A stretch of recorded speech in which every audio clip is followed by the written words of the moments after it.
नमस्कार सबैमा। हजुरहरू सबैलाई स्वागत छ आजको हाम्रो यस नयाँ दिन नयाँ जर्नी। आज म हजुरहरूलाई लिएर जाँदैछु काठमाडौँ उपत्यकाको पूर्वी भाग, जहाँ आस्था, विश्वास र संस्कृतिको अनौठो सङ्गम साली नदी, जहाँ अहिले स्वस्थानी व्रत र साली नदी मेला धुमधामसँग चलिरहेको छ। आउनुहोस् आज सँगै यात्रा गरौँ। Let's go guys.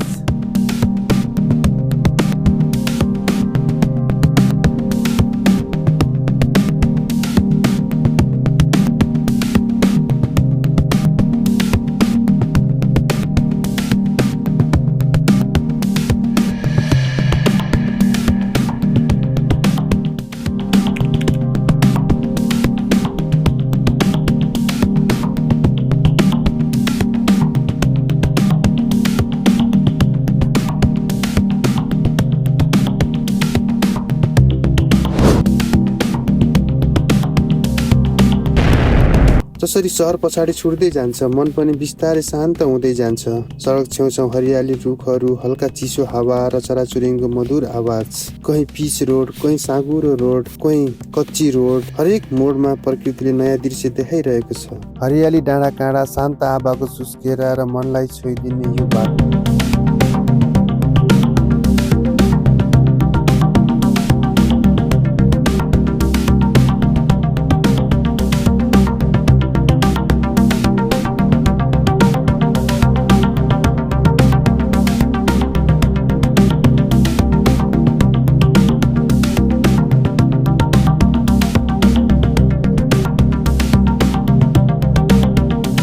यो बाटोमा गाडीको आवाज भन्दा मनको धड्कन बढी सुनिन्छ। यहाँ हतार छैन, यहाँ सास फेर्न फुर्सद छ। अगाडि बढ्दै जाँदा हामी पुग्छौँ साली नदी, जहाँ पानीको कलकल आवाजले मनलाई एकदमै शान्त बनाइदिन्छ। र अन्त्यमा ऐतिहासिक र धार्मिक स्थल साँखु, जहाँ प्रकृति, संस्कृति र आस्थाको सुन्दर सङ्गम भेटिन्छ।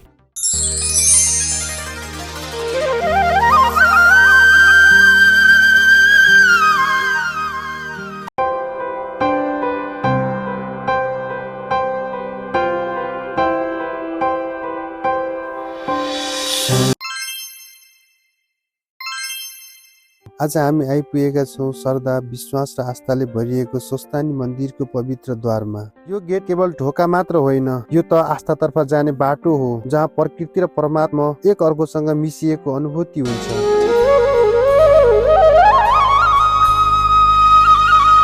पौष शुक्ल पूर्णिमादेखि माघ शुक्ल पूर्णिमासम्म आफ्नो र परिवारको मनोकांक्षा पूरा हुने कामना सहित काठमाडौँ उपत्यकाको पूर्वी भागमा रहेको साँखु साली नदीको किनारमा 1 महिना माधव नारायण व्रत र साली नदी मेला यहाँ धुमधामसँग चलिरहेको छ।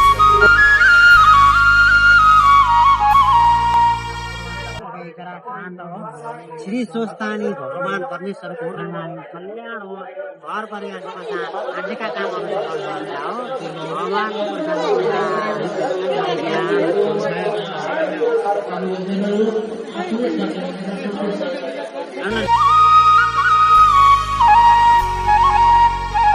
यस ठाउँमा पाइला टेक्दै गर्दा मन आफै शान्त हुन्छ। मनभित्रको बोझहरू यही हावासँगै बगेर जान्छन्।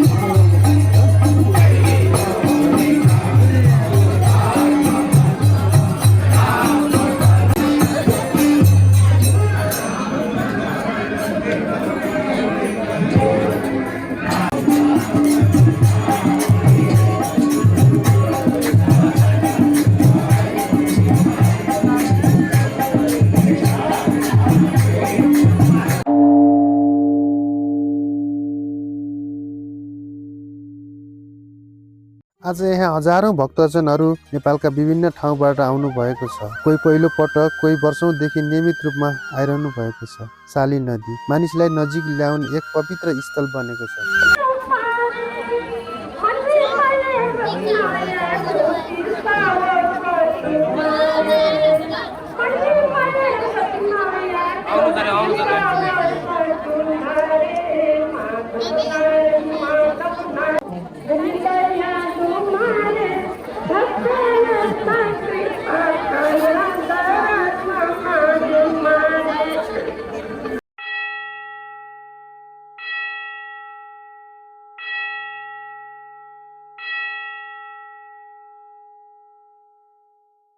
स्वस्थानी व्रतको मुख्य आकर्षक भनेकै साली नदीमा स्नान गर्नु हो। भक्तजनहरू बिहानै उठेर चिसो पानीमा स्नान गर्दै भगवान शिव र माता पार्वतीलाई सम्झिन्छन्। भनिन्छ यस नदीमा श्रद्धापूर्वक स्नान गर्दा मनका इच्छा पूरा हुने विश्वास छ।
स्वस्थानी व्रत सत्य, धैर्य र आस्थाको प्रतीक हो। 1 महिनासम्म कथा सुन्ने, नियम पालना गर्ने र भगवानप्रति समर्पित रहने, यही हो स्वस्थानी व्रतको मुख्य भाव। यहाँ बसेर कथा सुन्दै गरेका आमा दिदीबहिनीहरूको अनुहारमा अलग्गै श्रद्धा र शान्ति देख्न पाइन्छ।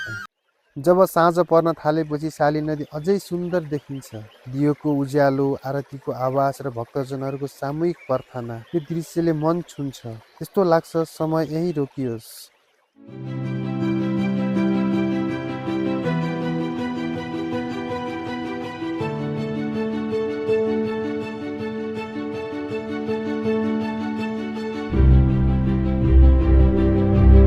मेला परिसरमा पुगेपछि यहाँको स्थानीय खाना सबैको ध्यान तान्छ। सेलरोटी, पुरी तरकारी, चटपटे, पानपुरी, आलु चप, चिया कफी, यहाँको खुवा, तातो जेरीको स्वादले जाडो मौसममा छुट्टै मजा दिन्छ। खास गरी परिवार सहित आउनेहरूका लागि यहाँ काइट जोन पनि बनाइएको छ। पिङ, झुला, साना राइड्सहरू, बेलुन खेल र विभिन्न रमाइला खेलहरूले बालबालिकाको मुहारमा खुसी देख्न सकिन्छ। हाँसो, खुसी र चहलपहलले मेला झनै जीवन्त बनेको छ। धार्मिक आस्था, संस्कृतिको झल्को, स्वादिलो खाना र बालबालिकाको रमाइलो, यी सबैको सङ्गम बनेको छ अहिले साली नदी मेला। यदि तपाईँ पनि शान्त वातावरण, धर्म, परिवार र रमाइलो एकै ठाउँमा अनुभव गर्न चाहनुहुन्छ भने साली नदी मेला एकपटक अवश्य आउनुहोस्।